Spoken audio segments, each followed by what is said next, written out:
جب کوئی اللہ کے لیے ایسی قربانیاں دیتا ہے نا تو اللہ کی بھی مدد ہوتی ہے. تو اس بچے نے ماں کی گود میں بولا کہ اے ماں یہ آگ کا ایندھن نہیں ہے، یہ جنت کا باغ ہے، اس میں کود جا. تو نبی صلی اللہ علیہ وسلم، یعنی یہ دیکھنے میں آگ لگ رہی ہے، حقیقت میں یہ آگ نہیں ہے، یہ باغ ہے، اللہ نے جو ہے نا آزمائش کے لیے اس کو رکھا ہے. تو وہ ماں جو ہے نا اپنے سینے سے لگا کے اس میں کود گئی. تو خیر وہ اس بادشاہ نے کم بخت ہے ان سب کو قتل کر دیا. تو وہ غالب آ گیا بادشاہ، وہ ہلاک ہو گئے. تو اب چونکہ ظاہری لحاظ سے بادشاہ کو کامیابی مل گئی تھی اور وہ ایمان والے سارے قتل ہو گئے، جو کفر میں تھے وہ تو بادشاہ کے ساتھ ہو گئے، تو اب ظاہری لحاظ سے تو وہ کامیاب ہو گئے نا. تو قرآن میں اللہ نے صدیوں بعد ان کا واقعہ نازل فرمایا اور اللہ نے فرمایا کہ میں اپنے نبی کو یہ اطلاع دے رہا ہوں کہ دیکھنے میں کامیاب بادشاہ ہوا لیکن حقیقت میں کامیاب نہیں ہوا، اس لیے کہ وہ تو باغات میں چلے گئے.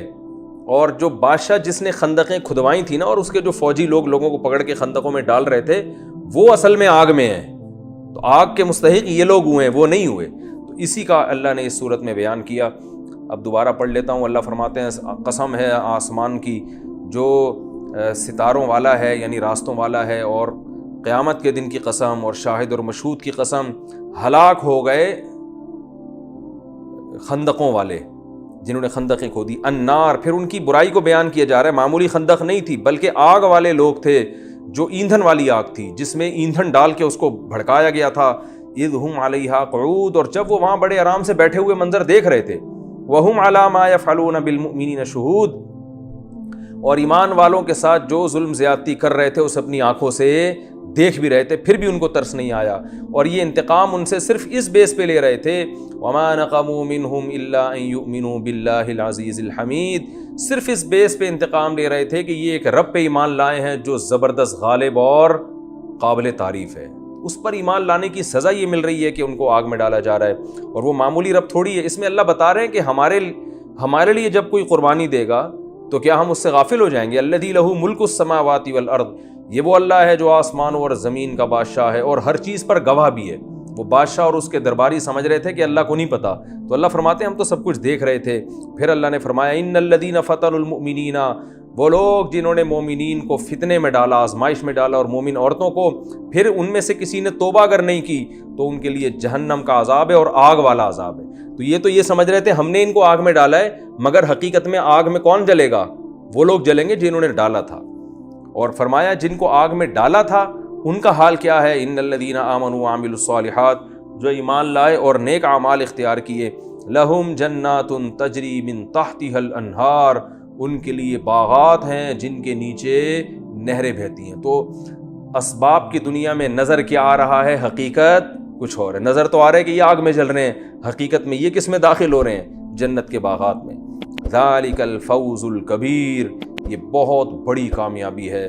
اور اللہ نے فرمایا کہ جو لوگ مومنین پر اس طرح ظلم کر رہے تھے تو یہ باخبر ہو جائیں، ان بطش ربک لشدید، تیرے رب کی پکڑ بہت سخت ہے.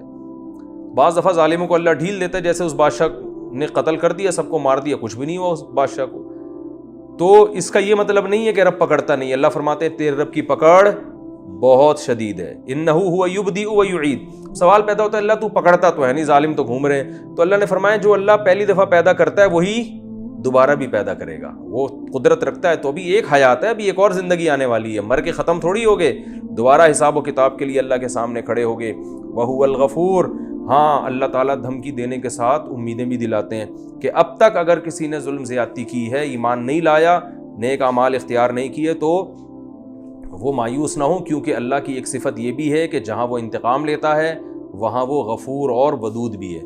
غفور بہت زیادہ مغفرت کرنے والا، الودود بہت زیادہ محبت کرنے والا. تو ایمان والوں کو ایسے کیسے چھوڑ سکتا ہے؟ اور آج بھی اگر کوئی ایمان لے آئے، اسلام قبول کر لے، یا کوئی مسلمان ہے اعمال درست نہیں ہے، توبہ کر کے اعمال درست کر لے، تو اللہ فرماتے ہیں وہ محبت بھی کرنے والا ہے، بے پناہ تم سے محبت کرے گا. حل اتاک ذو العرش المجید، عرش والا ہے، اللہ کا عرش بہت بڑا ہے جس کی حقیقت ہمیں پوری طرح معلوم نہیں ہے. المجید بزرگی والا ہے. فعال لما یرید، جس چیز کا ارادہ کر لے اسے کر گزرتا ہے. تو اتنے طاقتور بادشاہ سے جو ہے دشمنی لینا یا اس کی مخالفت کرنا عقل مندی کا کام نہیں ہے۔ فرمایا اگر تمہیں یقین نہیں آتا اللہ کی طاقت کا کہ اللہ جس چیز کا ارادہ کر لے وہ کر گزرتا ہے، تو اللہ فرماتے ہیں حل اتاک حدیث الجنود، لشکر والوں کی خبر پہنچی ہے تمہیں؟ جیسے ہم کسی کو بتا رہے ہوتے ہیں نا، بھائی میں بڑا طاقتور ہوں، اگلا مان نہیں رہا تو آپ کہیں جا کے ذرا پوچھو وہ فلاں پہلوان کا کیا حال ہوا تھا، میرے ساتھ رنگ میں اکھاڑے میں آیا تھا، کیسا پٹخا تھا۔ ایسا ہی ہوتا ہے نا، اللہ بھی بتا رہے ہیں یقین نہیں آتا نا کہ میں جو سوچتا ہوں کر گزرتا ہوں، تو تمہیں اگر یقین نہیں آتا تو لشکر والوں کی خبر پہنچی؟ نہیں پہنچی تو ہم بتاتے ہیں فرعون اور سمود یہ ہیں لشکر والے، ان سے پوچھو، ان کی سلطنت کے کھونٹے زمین میں گڑ گئے تھے۔ تو اللہ فرماتے ہیں ہم نے ارادہ کیا وَنُرِيدُ أَن نَمُنَّ، سورہ قصص میں اللہ نے بیان کیا أَن نَمُنَّ عَلَى الَّذِينَ اسْتُضْعِفُوا فِي الْأَرْضِ، بنی اسرائیل جو ظلم کی چکی میں پس رہے تھے، ان کے مرد قتل ہو رہے تھے، آخرت کو سامنے رکھنا چاہیے۔ اس سے جو ہمیں مین سبق ملتا ہے آخرت کو سامنے رکھنا چاہیے۔ وہ اگر صحیح چل رہی ہے تو غموں میں بھی آپ کامیاب، وہ اگر ٹھیک نہیں چل رہی تو خوشیوں میں بھی آپ ناکام ہیں۔ تو یہ بنیادی اور اس میں ظلم کی بھی جو ہے وہ برائی بیان ہوئی ہے کہ ظالم اترائے نہیں اور مظلوم پہ ظلم کر کے، دیکھو برما میں کیا ظلم ہوا، روہنگیان میں کیسے مسلمانوں کو جلایا گیا، کیسے ان کو مارا گیا۔ تو جو مارنے والے ہیں وہ دندناتے پھر رہے ہیں، تو بھائی دنیا کی پکڑ سے بچ سکتے ہو، آخرت میں نہیں بچو گے۔ اللہ نے آخرت رکھی ہے اور آخرت میں اللہ تعالیٰ حساب و کتاب لے گا۔ اللہ تعالیٰ سے دعا ہے اللہ ہمیں سمجھنے کی، عمل کرنے کی توفیق عطا فرمائے۔ اچھا ایک سبق ہمیں یہ بھی ملتا ہے کہ اللہ یہاں یہ فرما رہے ان الذین فتنوا المؤمنین والمؤمنات۔ ٹائم کتنا رہ گیا؟ 6 منٹ نا، تو میں اسی کو کمپلیٹ کرتا ہوں، اسی صورت کو۔ ایک سبق اہم ترین ہمیں یہ بھی ملتا ہے کہ اللہ نے اس صورت میں فرمایا جو مومنین اور مومنات کو، یہ دیکھیں ان الذین فتنوا المؤمنین والمؤمنات، جو مومنین اور مومنات کو آزمائشوں میں ڈالتے ہیں ان کے لیے جہنم کا عذاب ہے۔ دیکھیں کسی بھی انسان پہ ظلم کریں گے تو سزا ملے گی، کافر پہ بھی ظلم کریں گے تو سزا ملے گی۔ اسلام میں اگر کوئی کافر آپ کی ریاست میں رہتا ہے تو آپ اگر اس کا مال ضبط کرتے ہیں تو بھی آپ پر جرمانہ ہے، آپ اسے تھپڑ مارتے ہیں تو بھی آپ کے لیے سزا ہے، حتیٰ کہ اس کی غیبت بھی جائز نہیں ہے۔ تو لیکن اللہ نے یہاں مومنین اور مومنات کو ہائی لائٹ اس لیے کیا کہ اگر کوئی ایمان والا ہے نا، نیک عمل کر رہا ہے تو اسے ستانے میں گناہ زیادہ ہے۔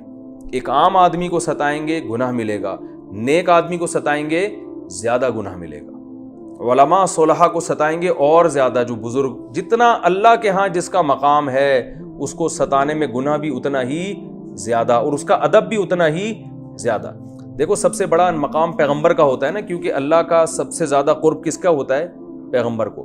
تو قرآن نے کیا کہا؟ لا تجعلوا دعاء الرسول كدعاء بعضكم بعضا، اور لا ترفعوا اصواتکم فوق صوت النبی، اے ایمان والو نبی کی آواز سے آواز اونچی نہ کرو، تمہارے عمل ضائع ہو سکتے ہیں۔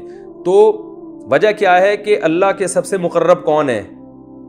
نبی صلی اللہ علیہ وسلم۔ تو جتنا جس کا اللہ سے قرب ہوگا اتنا ہی اس کا مقام اور مرتبہ اور اس کا احترام اور اس کو تکلیف سے بچانا ضروری ہوگا۔ تو اس کا بڑا خیال کرنا چاہیے، گھروں میں بھی خیال کرنا چاہیے۔ کسی خاتون کے میاں اگر نیک ہیں، نمازی، پرہیزگار ہیں تو ان کو چاہیے کہ بولیں بھائی عام میاؤں کی نسبت اس میاں کا احترام مجھ پر زیادہ واجب ہے، کیونکہ میرے میاں کی داڑھی بھی ہے، نماز بھی پڑھتے ہیں، تلاوت بھی کرتے ہیں، اور جب میری بہنیں آتی ہیں تو ٹک ٹکی باندھ کے ان کو دیکھتے بھی نہیں ہیں، نظر کی کیا کرتے ہیں؟ بھائی سالیوں کو تو دیکھ رہے ہوتے ہیں نا آج کل لوگ ٹک ٹکی باندھ کے، تو میرے میاں بہت نیک ہیں۔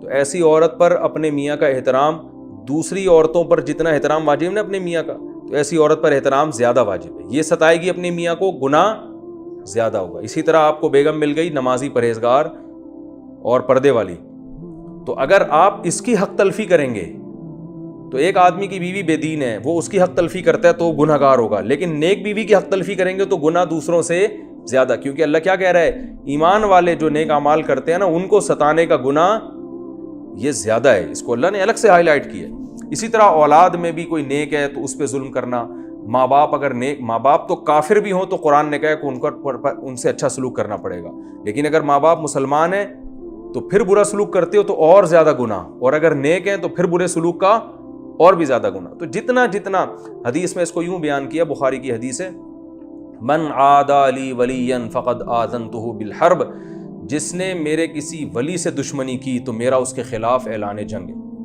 ایک عالم کا میں بیان سن رہا تھا، انہوں نے ایک اہل حدیث عالم کی نسبت سے بتایا، ان اہل حدیث عالم کا بھی نام میرے ذہن سے نکل گیا، کہ ان کی محفل میں کسی شخص نے امام ابو حنیفہ کو برا بھلا کہا، حالانکہ وہ اہل حدیث عالم تھے، امام حنیفہ کو برا بلا کہا، تو ان اہل حدیث عالم نے کہا کہ اس شخص کے بارے میں نا جو ان کے بیان میں بیٹھتا تھا، کہا کہ مجھے اس بات کا پورا خطرہ موجود ہے کہ اس مرنے سے پہلے یہ ایمان سے پھر جائے گا، ایمان پر اس کو موت نصیب نہیں ہوگی۔ تو جن عالم کا میں نے بیان سنا نا، سرگودا کے بڑے مشہور عالم ہیں، انہوں نے بتایا کہ وہ کیا ہوا کہ جی یہ واقعی ایسا ہوا کہ وہ بندہ بعد میں قادیانی ہو گیا اور قادیانیت پر اس کی موت واقع ہوئی۔ تو لوگوں نے ان سے پوچھا کہ حضرت آپ نے پہلے سے کیسے پیش گوئی کر دی تھی کہ اس آدمی کی موت ایمان پر نہیں ہوگی، آپ کو پہلے سے کیسے پتہ چل گیا؟ تو انہوں نے کہا کہ اس نے امام ابو حنیفہ کو برا بلا کہا ہے، اور نبی صلی اللہ علیہ وسلم نے ارشاد فرمایا کہ جس نے میرے کسی ولی سے دشمنی کی تو اس کا میرے خلاف کیا ہے؟ اعلان جنگ۔ تو جب کسی کا کسی کے خلاف اعلان جنگ ہوتا ہے نا، تو جنگ میں دشمن کی کوشش ہوتی ہے دشمن سے سب سے قیمتی چیز چھینے۔ تو اللہ جب کسی سے دشمنی کر لیتا ہے تو پھر اللہ کی دشمنی کا مطلب ہے اللہ آپ سے آپ کی سب سے قیمتی چیز چھینے گا، اور سب سے قیمتی چیز کیا ہے؟ ایمان ہے۔ تو اس لیے جو بزرگوں کو برا بلا کہتے ہیں، صحابہ کو برا بلا کہتے ہیں، تو ان کو ڈرنا چاہیے کہ ان کی موت ایمان پر واقع نہیں ہوگی، اللہ ان سے ایمان چھین لے گا۔ تو اس لیے اہل اللہ، مشائخ، بزرگان دین، جو بھی اللہ والے لوگ ہیں، جتنے حضرت شیخ عبد القادر گیلانی رحمۃ اللہ علیہ، بعض لوگ تو غلو کر کے ان کو اللہ کے برابر بنا دیا، اور بعض کیا کرتے ہیں وہ توہین میں غلو کرتے ہیں، کیڑے نکال رہے ہیں بزرگوں کی کتابوں سے، اور جو ہے نا ان کو برا بلا کہنے کے لیے لب و لہجہ غیر شائستہ ہوتا ہے۔ تو ان چیزوں سے بہت خطرے کی بات ہے، بہت ڈرنا چاہیے، اس سے ایمان سلب ہونے کا خطرہ، کیونکہ اللہ نے بتایا کہ ایمان والوں کو ستانا، یہ بھی تو ستانا ہے نا، کہ ایک دنیا سے چلے گئے، آپ ان کی برائیاں کر رہے ہو، ان کی غیبتیں کر رہے ہو، ان کے جو ہے نا غلط سلط تعویلات کر کے ان کو کوئی کافر قرار دے رہے ہو، کسی کو گمراہ قرار دے رہے ہو۔ تو میں نے دیکھا ہے ایسے لوگوں کے چہرے کے نور کو اللہ چھین لیتے ہیں، اس لیے اس کا بہت اس سے خطرہ ہے، اس سے ڈرنا چاہیے۔ اللہ تعالیٰ سمجھنے کی، عمل کرنے کی توفیق عطا فرمائے۔